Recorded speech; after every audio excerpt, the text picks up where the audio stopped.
Hi, welcome to our channel of IGNOU Audiobooks, Indira Gandhi National Open University School of Extension.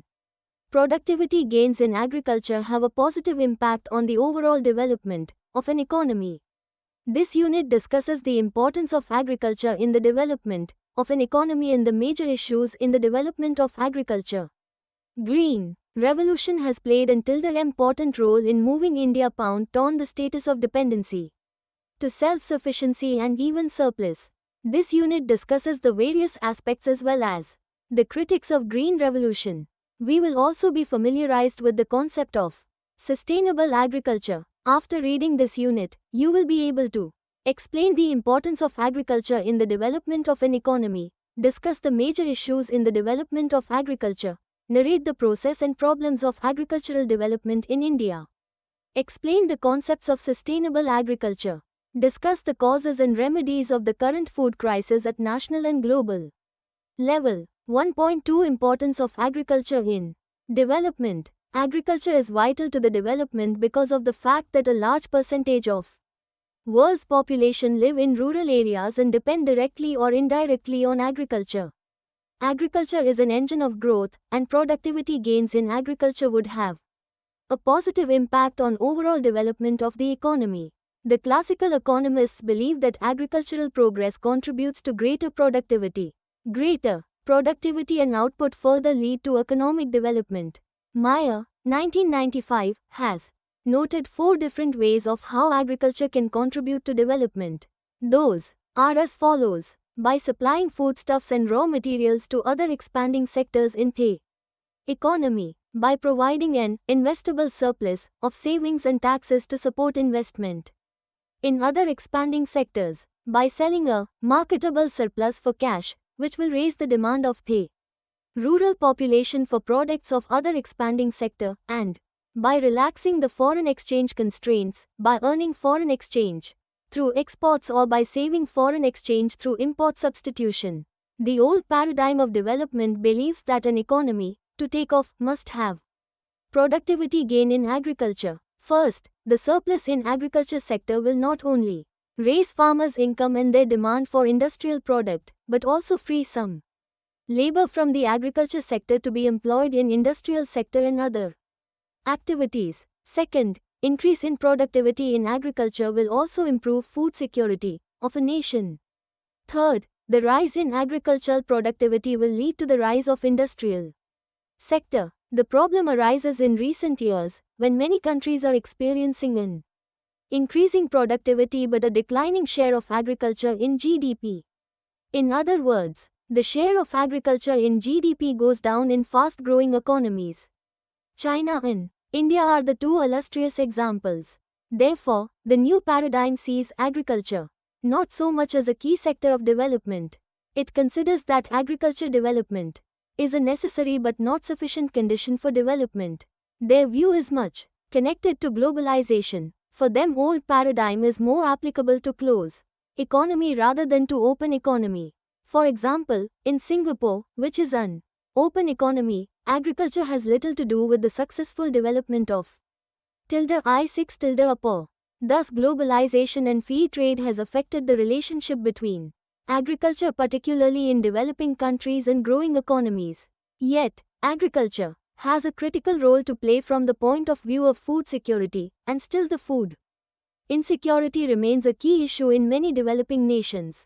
The World Development Report 2008 on Agriculture for Development highlights that in much of the sub-Saharan Africa, agriculture is a strong option for spurring growth, overcoming poverty, and enhancing food security. In Asia, the focus of agriculture will be to generate rural jobs by diversifying into labor-intensive, high-value agriculture linked to a dynamic rural non-farm sector. The report considers that in the 21st century, agriculture continues to be a fundamental instrument for sustainable development and poverty reduction. World Development Report 2008 addresses 3 main questions, which is critical from the standpoint of agriculture and development. Those are: 1. What can agriculture do for development? 2. What are effective instruments in using agriculture for development? Top priorities are to increase the assets of poor households, make smallholders in Agriculture in general more productive and create opportunities in the rural non-farm economy that the rural poor can seize. 3. How can agriculture for development agendas best be implemented? By designing policies and decision processes most suited to each country's economic and social conditions, by mobilizing political support, and by improving the governance of agriculture. The agriculture promotes development in the following ways. Important economic activity. Agriculture is an important economic activity. The promotion of public-private partnership in agriculture has promoted private investment in agriculture. Most of the private sector investors are investing in agriculture, and contract farming promoted through the private company is one of the illustrious examples of private investment in agriculture. According to the World Development Report 2008, agriculture-based countries generate on an average 29% of gross domestic product (GDP) and employ 65% of the labor force. Still, in many developing countries, agriculture is the main source of livelihood. Food security. Agriculture production is important for food security. It is a major source of income of the rural people. Agriculture is one of the important sector which has been fighting with the poverty and hunger in the developing countries. Environmental services. Agriculture is a good source of environmental promotion. The judicious use of water sources, water harvesting, and preserving biodiversity would lead to environmental promotion. Therefore, managing the connections between agriculture, natural resource conservation, and environment must be an integral part of using agriculture for development. Agriculture can reduce poverty and unemployment. Agriculture is playing an important role in reducing poverty in both developed and developing countries. In China, aggregate growth generating from agriculture is 3.5 times effective in reducing poverty than growth outside agriculture. In India, agriculturally advanced states have lesser percentage of population living below the poverty line as compared to their counterparts. According to the World Development Report 2008, in Ghana, rural households accounted for a large share of a steep decline in poverty, partially induced by growth of agriculture. Versus agricultural development promotes industrial development. The agricultural sector plays an important role in providing market for the products of industrial sector. Thus, the speed of industrial sector depends on how rapidly agricultural income are rising. The rising income in the agricultural sector will enable the rural people to buy not only agriculture-related technology but also the lighter industrial products like radios, television, motorcycles, refrigerators, etc. Thus, the development of agriculture and industry are interrelated. Dear learner, in this section we discussed about the importance of agriculture in development. Now try and answer the following question in Check Your Progress 1.3 Performance of agriculture. The performance of agriculture as noted down in the World Development Report 2008 are: from 1980 to 2004, the GDP of agriculture expanded globally by an average of 2.4% a year, more than the population growth of 1.6% a year. Developing countries achieved much faster agricultural growth, 2.6% a year, than industrial countries, 0.9% a year, in 1980 to 2004. Developing countries accounted for an impressive 79% of overall agriculture growth during the period 1980-2004. The major contributor to growth of agriculture in Asian and developing world in general was productivity gains rather than expansion of land devoted to agriculture. Since the 1960s, rising cereal yields have been driven by widespread use of irrigation, improved crop varieties and fertilizer. Livestock expansion has also contributed to the high agricultural growth rates. Livestock is one of the fastest growing subsectors in developing countries, where it already accounted for a third of agricultural GDP. 1.3.1 Contribution of agriculture to GDP, workforce and income. While agriculture accounts for around 2% of GDP and less than 4% of employment in developed countries, its share in the GDP of low-income countries is as high as 24%. Agriculture provides over 60% of total employment in South Asia and Sub-Saharan Africa, PAL, 2006. Agriculture thus plays an extremely important role in developing countries, in providing livelihood and rural development. In most developing countries, agriculture is dominated by small and marginal farmers who are engaged in subsistence farming. Agriculture plays a major role in providing food security for the bottom level of the population. Developing countries consider domestic self-sufficiency in food grain as an important element of food security. For all these reasons, sustained growth in agriculture is considered essential for ensuring food security and alleviating poverty. Table 1.1 Region-wise percentage of adults employed in agriculture. Look at the screen. Table 1.1 gives a clear picture of the adults employed in agriculture in different parts of the world. The table shows that a large number of men and women in different parts of the world, and more specifically in the developing and less developed countries, are employed in agriculture. In all the regions except Middle East and North Africa, more number of men are employed in agriculture as compared to women. In this section you have read about the performance of agriculture and its contribution to the economy. 1.4 Major issues in agriculture. Land issues. Indian agriculture is dominated by small and marginal holders. Such small holdings are not only uneconomical but also the root cause of many difficulties in the way of agricultural development. Unregistered cultivators, tenants and tribal cultivators who do not have land titles face difficulties in accessing institutional credit and other facilities. This calls for registration of actual cultivators, tenants and women cultivators on priority basis. There is also a need to free the lease market to ensure availability of land for cultivation to the marginal and small farmers. The land rights of tribals should also be protected. There is ample scope for further redistribution of land when waste and cultivable lands are taken into account. Considering the fact that about 42% of the agricultural workers are female, the future assignment of land should take women into consideration while making land redistribution. Two major considerations for any land reform are security of tenure for tenants for the period of contract and the right of the landowner to resume land after the period of contract is over. Subsidies and investment. Though subsidies are effective in pushing agricultural growth to a certain extent, it is important to make sure that they do not become a permanent feature of any economy. The availability of subsidized inputs during the Green Revolution period has led to indiscriminate use of inputs. This in turn has led to degradation of land and water. Adverse NPK ratio in soil. Wasteful use of water, soil salinity, pollution, excessive use of electricity, etc. Moreover, the benefits of such subsidies have been reaped mainly by the farmers of irrigated area, leading to large regional disparities. The present system of fertilizer subsidy is irrational and has become counterproductive. Fertilizer is sold at almost the same controlled price throughout the country.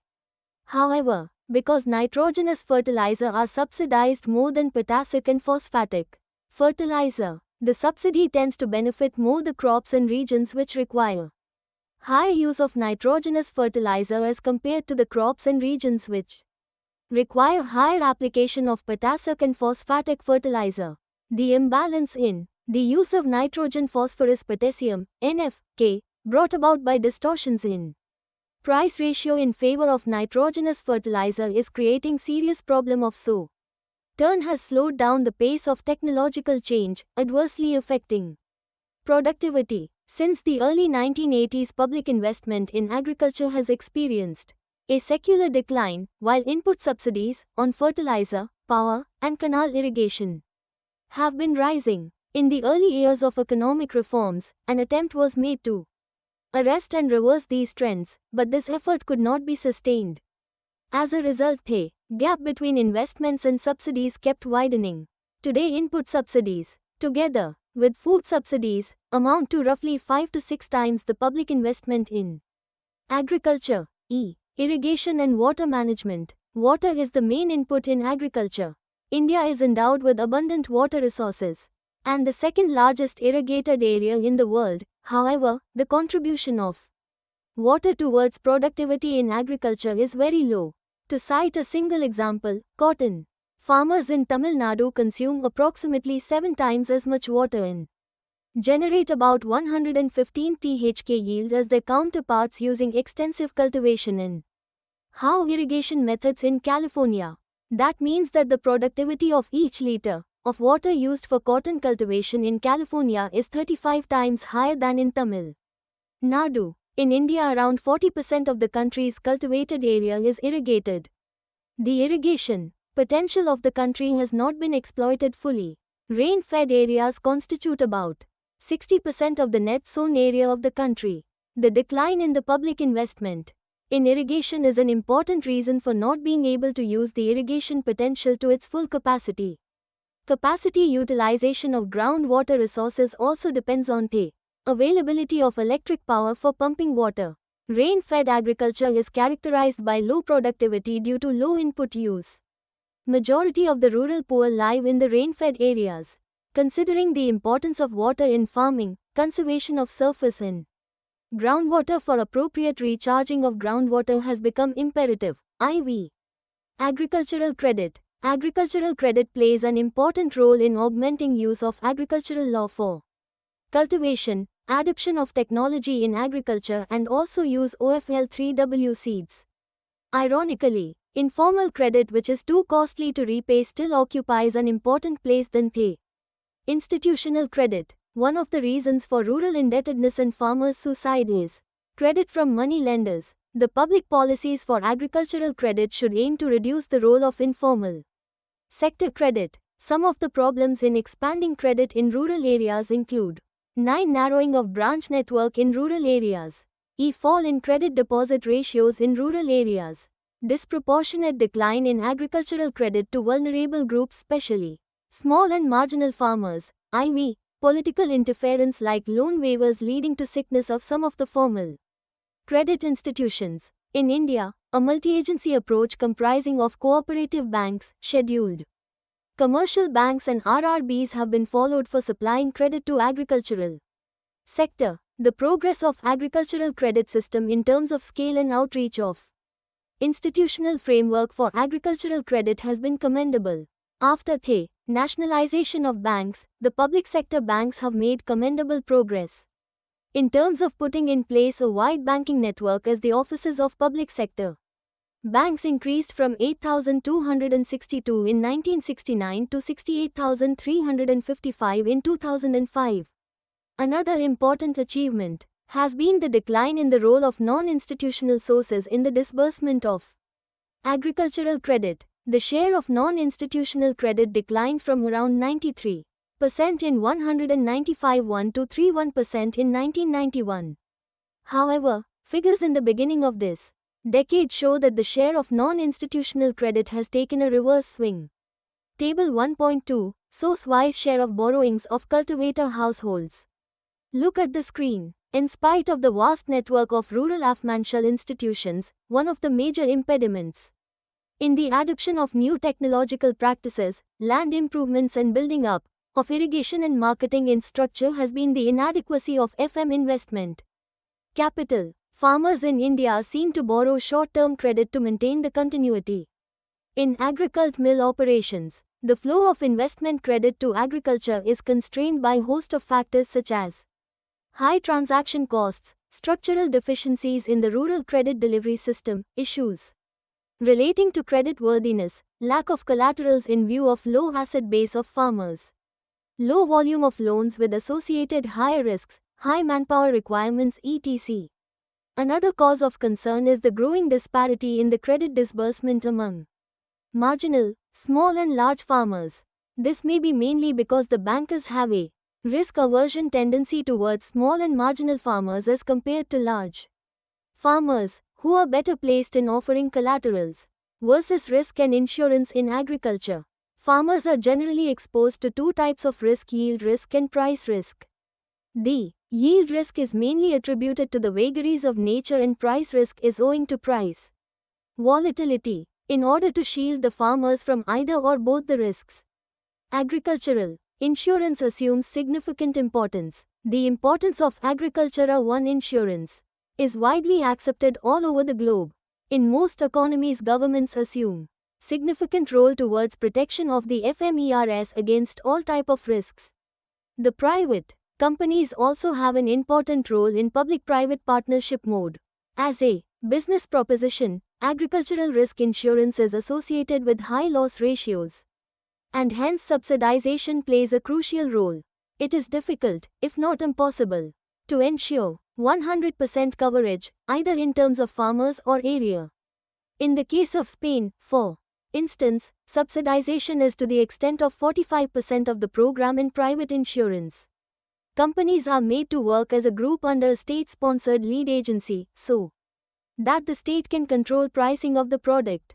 Generally speaking, this is true even in the case of USA, where formulation of risk insurance policy is essentially a responsibility of the individual states.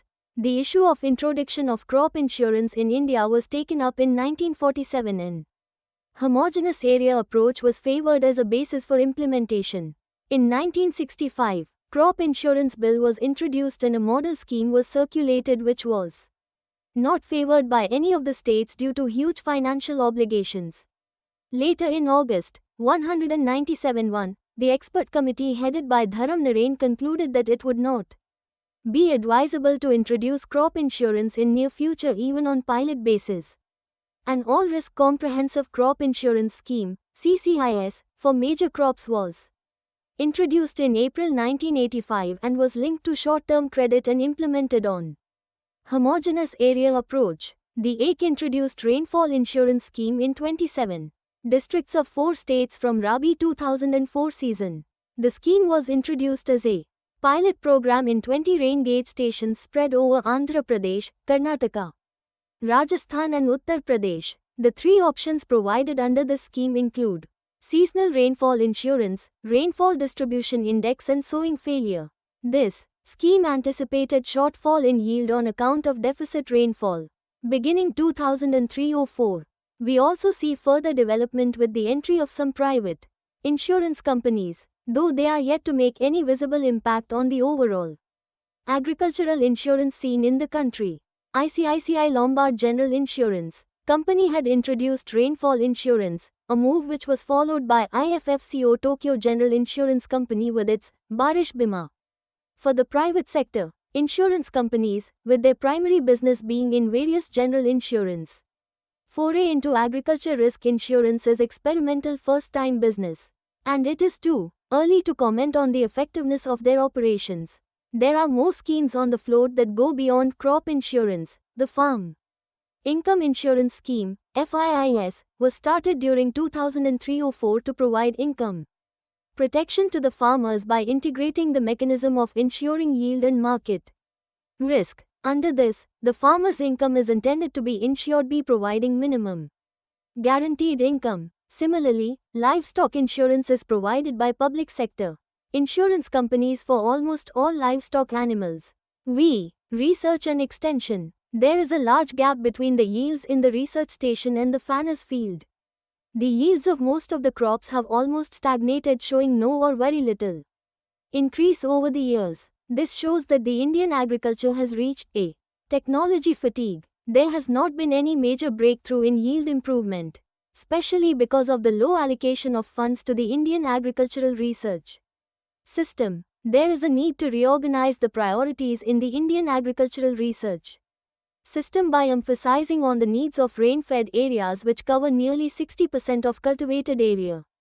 Adequate priority should also be given to emerging challenges, particularly post-harvest, marketing and environmental conservation. Since private sector participation in agricultural research is HNITED to profitable crops and enterprises taken up by resource-rich farmers, the public sector research has to increasingly address the problems facing the resource-poor FMERS in the less endowed regions.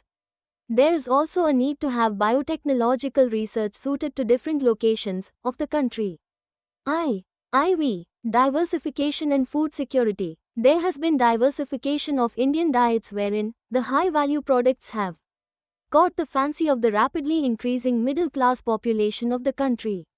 Increase in per capita income, increasing urbanization, increasing number of working Women in urban India are largely responsible for diet diversification in India. There has been an increase in the per capita consumption of fruits and vegetables and edible oils. Diversification does not mean just diversification in agriculture-related activities. Adequate importance should also be given to allied activities like animal husbandry and fisheries. Not only does the livestock sector contribute to more than 5% of the GDP but also engages many of the rural women in major livestock related activities, specifically in Indian context where the ownership of livestock is more evenly distributed with landless labong and marginal farmers. The development of this sector is important for the balanced development of the rural economy. Recent trends that have raised concern regarding food security, farmers' income, and poverty are slowdown in growth, widening economic disparities between irrigated and rain-fed areas, increased vulnerability to world commodity price volatility following trade liberalization. This had inefficient use of available technology and inputs, lack of adequate incentives and appropriate institutions. Marketing. Since most of the farmers in most of the developing countries are small and marginal farmers, the produce of individual farmers is in such small quantities that it becomes difficult for them to market such small amounts. They also face problems in getting inputs, credit and marketing. In such economies where small-scale agriculture is widespread, contract farming. In India, contract farming is going on in several agricultural crops. However, it is not backed by an efficient legal system. There is a need to strengthen contract farming arrangements, to strengthen small farmers, to avoid any kind of exploitation of the farmers. An effective legal mechanism needs to be in place. The real challenge is to organize the small and marginal farmers for marketing and linking them to more profitable high-value agriculture. Effect of globalization on agriculture. With the opening up of the economy, the domestic agriculture is subjected to competition from products of other countries, especially those of developed countries, where agriculture is highly subsidized.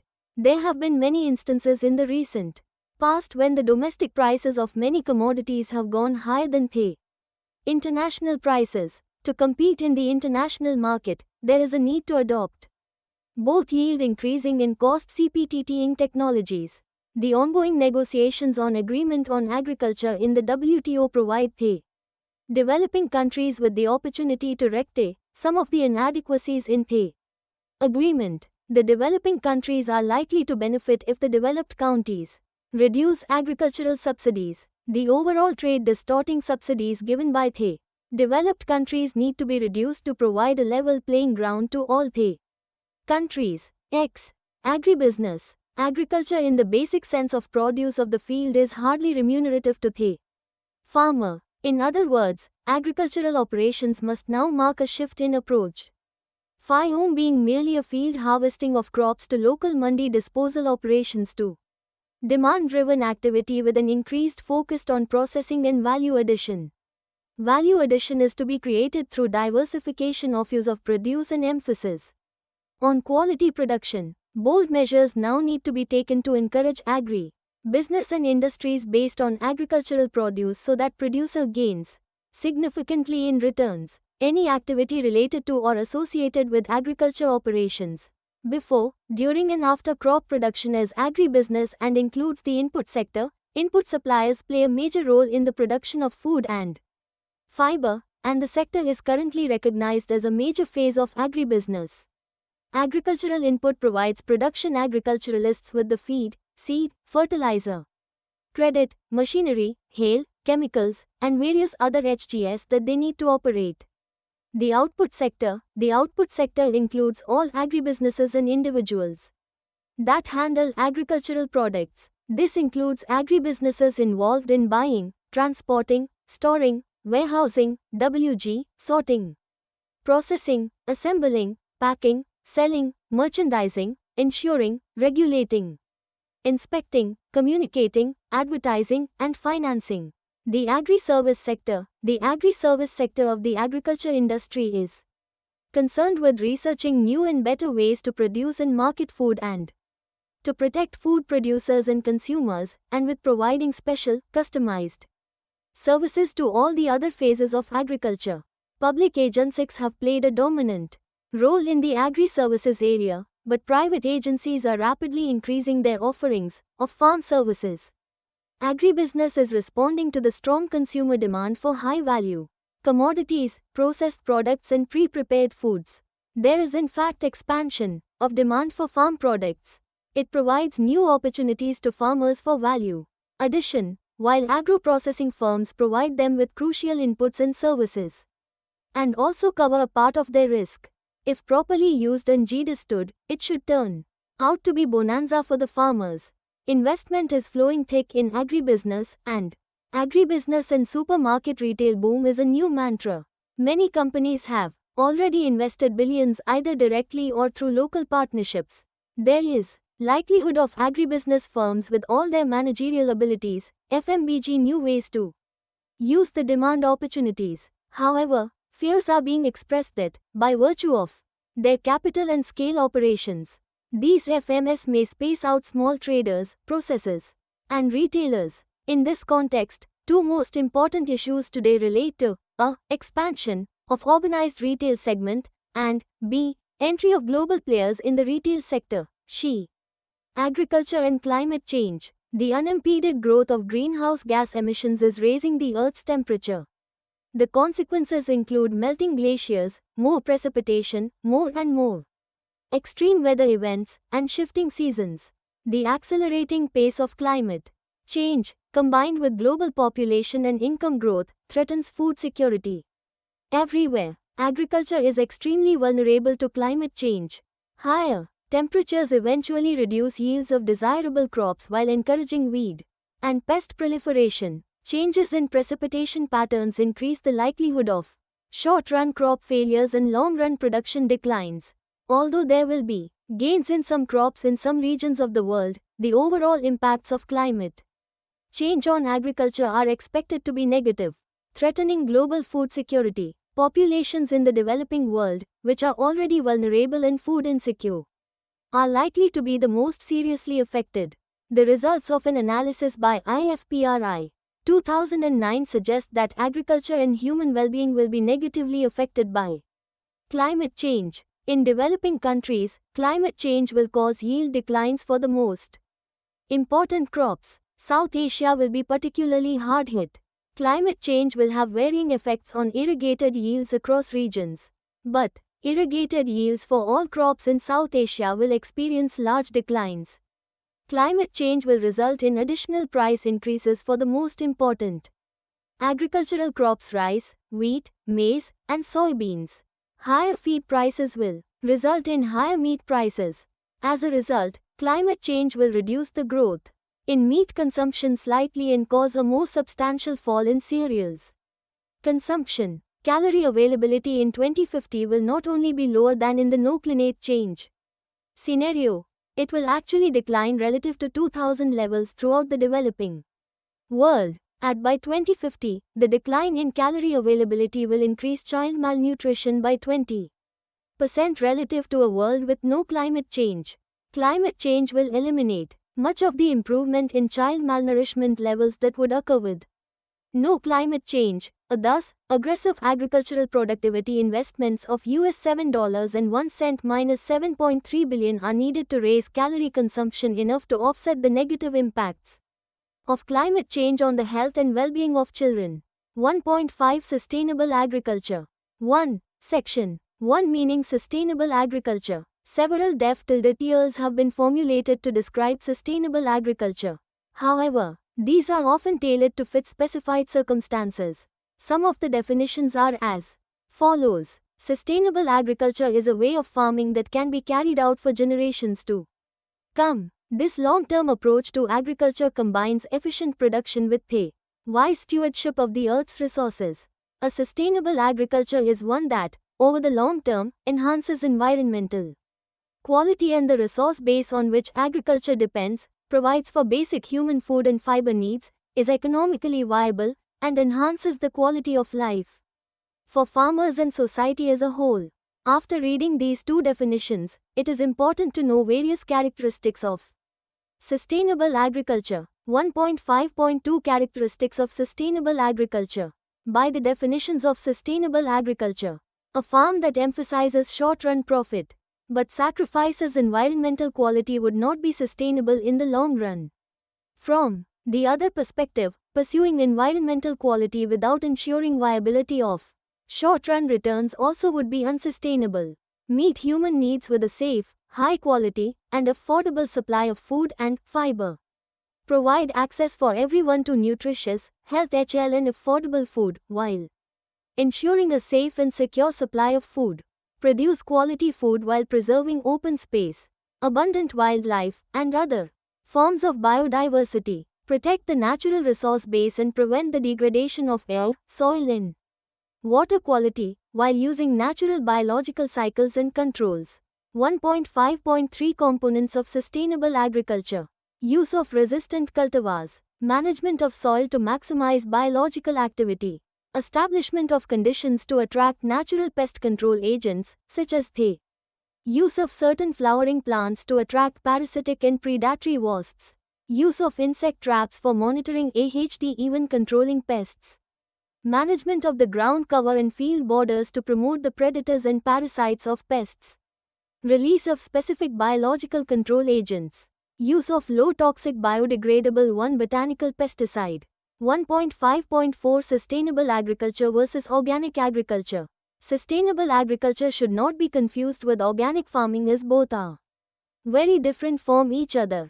Sustainable agriculture means not only the withdrawal of synthetic chemicals, hybrid genetically modified seeds and heavy agricultural implements, it also tries to simulate the conditions found in nature.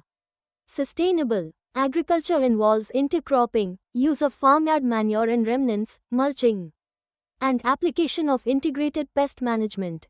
If this is followed, then there is no reason why agriculture cannot be an economically viable activity in addition to being environmentally sustainable. 1.5.5 Inclusive agriculture. Inclusive agriculture means promotion of agriculture in those areas among those farmers who have been grossly excluded from the agricultural incentives, subsidies, and similar other benefits. The focus of inclusive agriculture would largely be on promotion of agriculture in dry land and hilly and submountainous and desert zones. Small, marginal and landless agricultural laborers who really take care of agriculture but hardly enjoy the benefit. Role of women in agriculture as a cultivator, entrepreneur, extension agent and farm laborers. Incentives to all kind of agriculture, both food crops and cash crops, livestock sector, hits and vegetables and horticulture activities. Access to credit from the organized institutions and marketing facilities for the farmers in disadvantaged conditions and areas. Government of India, 2007, has also emphasized that the growth to be all-inclusive. The agricultural strategy must focus on the 85% of farmers who are marginal, increasingly female, and who find it difficult to access inputs, credits and extension or to market their output. 1.6 Global food crisis. Long-time neglect of agricultural sector has led to the current food crisis, which has affected both the rich and the poor alike. Food shortages have affected billions of people all over the world, especially the poor in the developing countries. Some call it to be the result of the market-oriented and liberalizing policies adopted by choice or for over compulsion, a decade, by most, or led of the to shift in global prices which countries these policies have, in either turn, neglected, have led to a major shift in the cropping pattern in most of the countries. Agriculture in developed countries is highly subsidized. Due to opening up of markets, the cultivators of the developing countries have to compete with the cheap imports from the developed countries. IMF data shows more than 40% rise in global food prices since 2007. The increase has been mainly in essential food grains. In 2007, the global prices of wheat increased by 77% and rice prices increased by 20%. In 2008, wheat prices have been highly volatile, whereas rice prices soared up by nearly 150%. In the first quarter of 2008, the price of corn, which is a staple food in Latin America, more than doubled in the past 2 years. The prices of other food items like vegetable, meat and edible oils have also gone very high. The impact of rising food prices has been more pronounced in the developing and less developed countries where a major share of family budget is spent on food items. There have even been food riots in many countries. World Bank estimates that such high food prices could lead to more than 100 million people in low-income countries to slip to deeper poverty. Let us now look at the reasons which have led to such sudden rise in prices of essential food items. Though the rise in prices may look sudden, but it has been a result of long-term and continuous neglect of agriculture sector world over. The explanation endorsed by the then Bush administration is that the spurt in food prices is essentially demand-driven due to several years of rapid economic growth, rising income and therefore growing demand for food in India and China. However, 5 major factors which have played a crucial role in rise in world food prices are as follows. Energy is an important input in agriculture, especially in cultivation and transportation of food. The rising prices of oils have hence affected the agricultural costs both directly and indirectly, due to high dependence on OECD countries for oil and other petroleum products, and because of the rising oil prices, the governments in many countries have promoted biofuels as an alternative to petroleum. This has led to shift in cropping pattern of many countries in favor of biofuels. In 2006, US diverted its 20% area under maize production, Brazil used half of its sugarcane production, and EU used a large part of its vegetable oilseed production to make biofuel. According to IMF, ethanol production using corn in US has been the major reason for at least half of the increase in corn output since 2006. Policy neglect of agriculture over the past 2 decades, the world over, has also been one of the major reasons for food shortages and rising prices. There has been a lack of public investment in agriculture and agricultural research. There has also been a shift from traditionally grown food crops to cash crops. Besides, increasing urbanization also leaves less land for agriculture. Climate change in almost all parts of the world has also caused poor harvest due to increased droughts, floods, cyclones, tsunamis etc. versus changes in market structures wherein a small number of agribusiness companies increasingly control all aspects of cultivation and distribution result in producers not getting the benefits of price increase. Public holdings of stocks have also generally reduced. This has reduced the capacity of public intent (MTION) to prevent speculative activities. 1.7 Agricultural development in India. The post-independence marked a turning point for agriculture in India. The agricultural growth rate, which was less than 0.5% per annum during the period 1904-05 to 1944-45, recorded an annual growth rate of 2.7% during 1949-52. 1983-84. The land reform and the Green Revolution are the two main strategies that helped to augment agricultural development in India. The agricultural scholars have divided agricultural development phases into periods, i.e., 1950-1 and 1966-67, and that between 1967-68 and 1983-84, and have characterized these as the land reform strategies adopted during the mid-50s and the Green Revolution strategy adopted since the mid-60s. These two strategies of agricultural development are discussed below. 1.7.1 Land reforms. During British colonization, land ownership and land use patterns were changed to make it easier for the British to buy land at low prices for mines, plantations etc. The British did not introduce this system to India, but they popularized it. With the introduction of the land tax under the Permanent Settlement Act 1793, the British popularized the zamindari system, where landowners collect tax pound from the peasants at the cost of the jajmani system, where everybody shares the land. At independence, ownership and control of land was highly concentrated in a few landlords whose main intention was to get maximum rent from their tenants. Under this arrangement, the tenant FMER had little economic motivation to develop FD and for increased production, because they would not make any money out of it. At the same time, the landlord wasn't particularly concerned about improving the economic condition of the farmers, because the landowner would lose money. As a result, agricultural productivity suffered and the tenants' situation deteriorated. In the years immediately following India's independence, land ownership was recognized as crucially important. India was extremely poor, and in order to try and abolish poverty, progress was needed on two fronts: high productivity and sharing. Equally, the most important event in the agricultural history of India is the land reforms enacted and implemented during the mid-50s. The objectives of land reform are: I. Reordering agrarian relations to achieve social equity, E. Curtailing exploitation and enlargement of land base of the rural poor, and E. Increase agricultural productivity. Major issues covered in land reforms: I. Abolition of intermediaries, E. Settlement and regulation of tenancy, E. Regulation of size of holdings. A historical background of land reforms in India is given as under. At the time of independence, there existed three types of proprietary land tenures in the country. The term land tenure is used to refer to the terms and conditions on which land is held and used. I. Abolition of intermediaries. A. The zamindari or landlord tenure. Under this system, the land was held by a person who was responsible for the payment of land revenue. Landlords never cultivated the land they owned and rented them out to the cultivators. In this system, between the actual state and the tiller there grew an intermediary who was interested in the land only to the extent of extraction of exorbitant rent.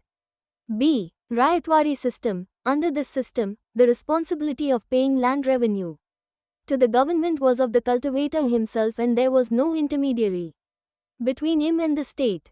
The Rayat had full right regarding sale, transfer and leasing of land and could not be evicted from the land as long as he pays the land revenue. But the settlement of land revenue under Rayatwari system was done on a temporary basis and were periodic, after 20, 30 or 40 years.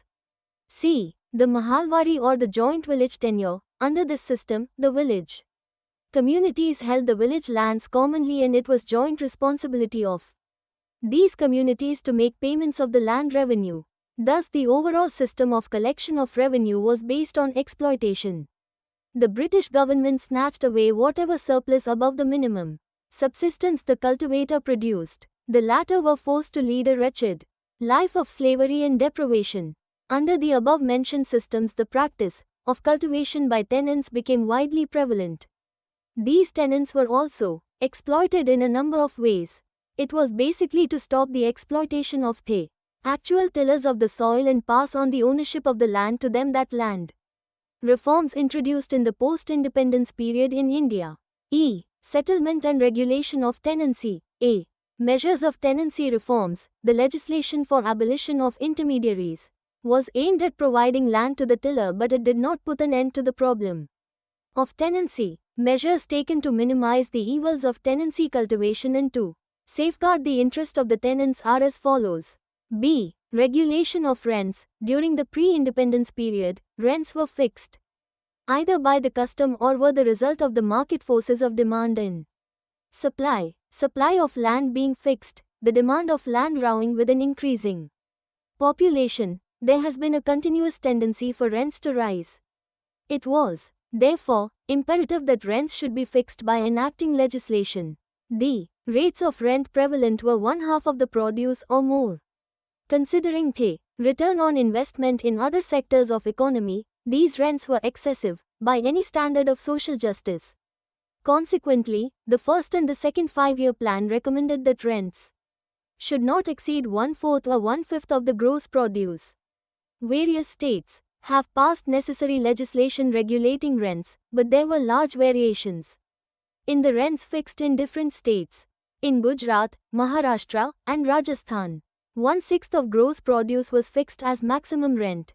In Assam, Karnataka, Manipur and Tripura, maximum rents varied between 1/4 to 1/5 of the gross produce. In Punjab, 1/3 of produce was considered as fair rent, while in Tamil Nadu it was between 33.3 and 40% of the gross produce. In Andhra Pradesh, 1/4 of the gross produce for irrigated land. and 1/5 in other cases had been fixed as rent. C. Security of tenure. The security of tenure was aimed to provide some incentives to tenants to make certain improvements of permanent nature on the land they cultivate. Many states, therefore, enacted legislation providing for the security of tenure so long as they continue paying the rent. D. Right of ownership of tenants. A very important feature of the land reform is the provision of the right of ownership of tenants. The second plan considered he state. Earlier the right to purchase was optional to the tenants, but this did not prove to be effective. Thus, the third plan suggested the optional clause to be removed and peasants be required to purchase land. Legislation for this purpose was enacted in various states. For instance, in West Bengal the tenants and subtenants were brought into direct relationship with the state by the conferment of 111 ownership rights. In Punjab, the right to purchase was optional. Legislation had been enacted in Gujarat, Kerala, Madhya Pradesh, Maharashtra, Karnataka, Orissa, Rajasthan, Uttar Pradesh, West Bengal and the Union Territories, whereas in Assam, Jammu and Kashmir and Tamil Nadu, no provisions existed even for an optional right of purchase. While the state can facilitate the transfer of ownership rights from the landlords to the tenants, no financial burden is imposed on the state. E. Regulation of size of holdings. Consolidation of holdings. Consolidation of fragmented agricultural land holdings forms an integral part of the land reform policy. Successive 5-year plans have accordingly been laying stress on consolidation of fragmented land holdings for planned development of villages and increased agricultural output. Consequently, many states enacted legislations and had taken up the work relating to consolidation of land holdings. The states of Uttar Pradesh, Haryana and Punjab have achieved commendable success. In Uttar Pradesh, even now, consolidation of land holdings is in operation in about 9,000-10,000 villages. In other states, work was continued for some years but lost momentum. Thereafter, consolidation of holdings was also advocated to group together the numerous, tiny and scattered holdings of poor tilde cultivators in order to form bigger tracts, susceptible to more efficient management. Cooperative farming on these would increase productivity and employment through economies of scale. The large, economical units of consolidated land, it was opined, would mitigate the problem of poor yield and enhance productivity through economies of scale and also increase employment. Other important reforms include I. Distribution of selling surplus land. E. Distribution of government waste land and Bhudan land. E. Prevention of alienation and restoration of alienated tribal land. IV. Central sector scheme for computerization of land records versus centrally sponsored scheme for strengthening of revenue administration and U. Dating of land records. The Green Revolution is a good example of a planned development initiative that brings out all the essential features of the development process.